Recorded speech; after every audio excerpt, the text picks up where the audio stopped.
You might remember the Honda Prelude as a sporty coupe from decades ago. We certainly do, and we look back on it fondly. Excitingly, the Prelude now appears poised to make its return to Honda's lineup, as indicated by a concept car that looks remarkably ready for production. Car lovers, don't forget to subscribe and like for content. The price of the 2026 Honda Prelude is expected to start around $31,000 and go up to $38,000 depending on the trim and options. All that Honda has divulged so far is that the Prelude concept car has a hybrid powertrain.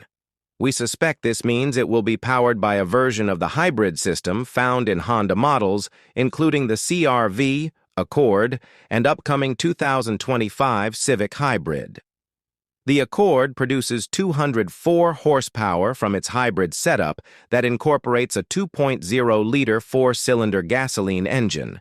But we're hoping that the Prelude is packing more power than that given its performance aspirations. Front-wheel drive is likely to be standard, as that was always the Prelude's configuration in the past, but we wouldn't rule out an all-wheel drive option.